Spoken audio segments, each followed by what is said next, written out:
Hey everyone, we're the Real Estate Chicks coming to you live from Barrington, Illinois. I'm Kathy Pincus with RE/MAX of Barrington. And I'm Judy Gibbons with RE/MAX of Barrington.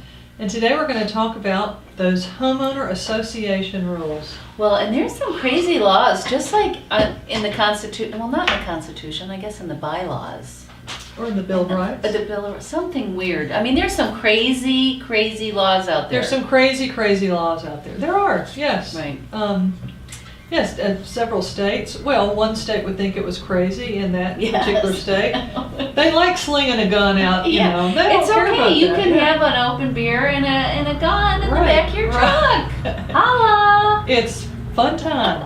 I was actually interviewing an agent down in a very southern state, and I did ask him, and Be careful now. He was telling me, I think even more southern than that, was telling me about his truck, and I said, well, that's cool. And of course I'm like, well, wait, all I care about is it a Ford or a Chevy.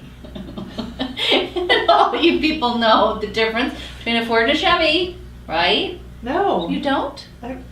It's really what political party you belong to. I did not know that. What? I didn't. Oh, come on. Oh, wow. Jeff doesn't talk to you about things like that? Jeff would know what a truck is.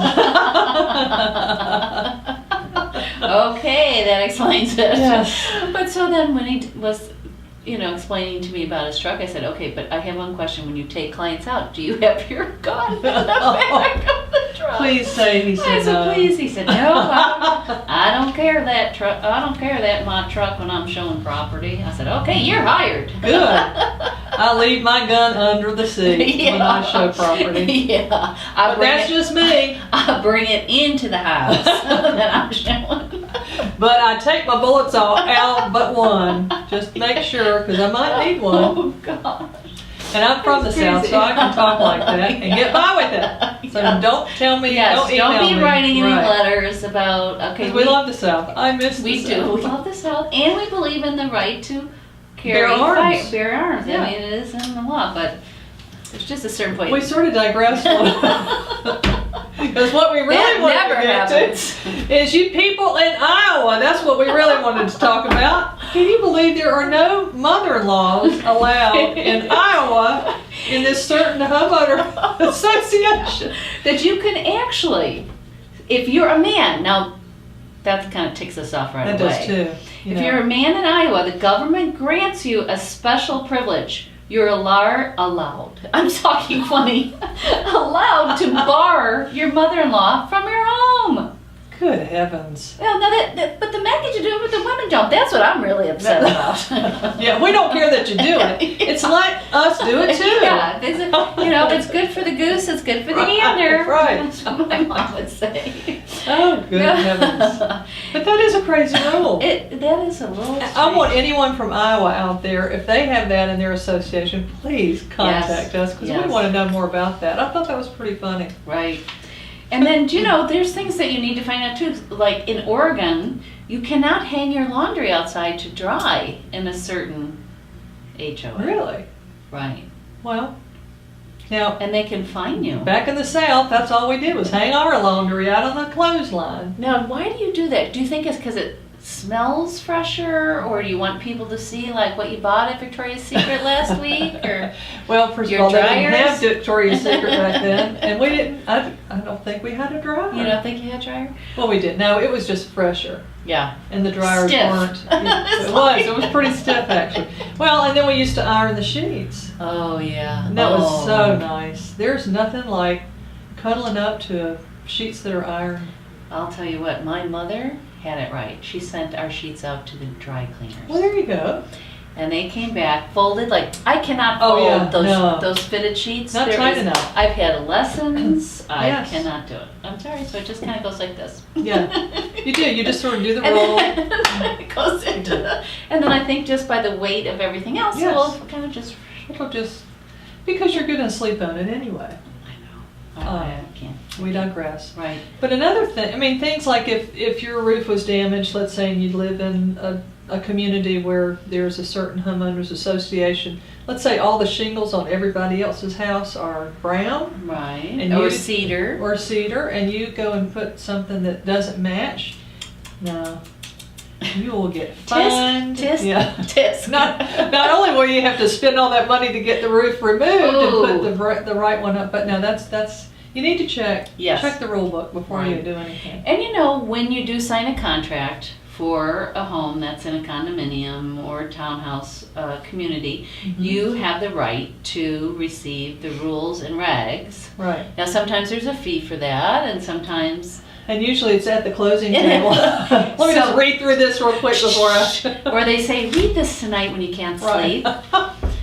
But it's so true. You can always ask for that beforehand because you want to know what we're seeing right now is rules about renting your space. Yes. Once you buy a condo, there's a surprise. And you've got to make sure that it maybe you can only rent it one time in your lifetime of owning it.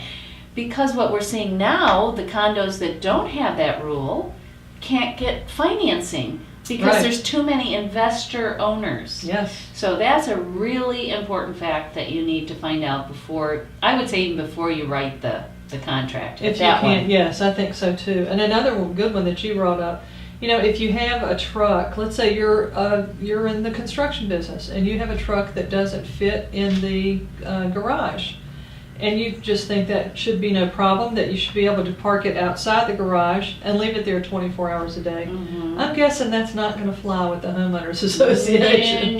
No. That you can't just leave a truck out there. That, you know, they like things neat and tidy, and there are some. I know a friend of mine moved to Florida, and it was an acquaintance, and in Michigan, I guess this was there because it was so cold in Michigan, but the summers were so nice. He smoked a cigar, imagine such a thing. So he had his man cave in his garage. And he would have the garage door up, and it would be like his front porch. Party time. It would be, he's having his beer, smoking a cigar, waving at the neighbors. Well, he moved to Florida, bought his place, did the same thing, and the neighbors said, no, you can't have your door of the garage open. Isn't that crazy? So he had to find a new man cave. He did. Wow. Yes. Yeah. Now I know I've been known to say, honey, why don't you hang that piece of art in the garage? Because it doesn't match the rest of the decor of the house. Doesn't have purple in it. It doesn't have purple. So go ahead, or it's got like a golf course picture on it. So hang that right where you pull your car in every time. I like to go to a golf course. I don't need to see a picture of one every day. Pictures worth 1,000 words. So today we have your sassy quote. Yes, brought to us by Abernook.com. And today we're going to knock somebody's block off with that cute hammer. I'll test our hammer with screwdriver. Here we go. Toughness doesn't have to come in a pinstripe suit. Well, of course not, because here you've got two toughies right here. We've got the hammer and screwdriver to prove it. And it's cute. It is cute. You can find us at Abernook.com and join us on therealestatechicks.com. Follow us on Facebook, The Real Estate Chicks, or tweet us, Real Estate Chicks. Thanks for joining us.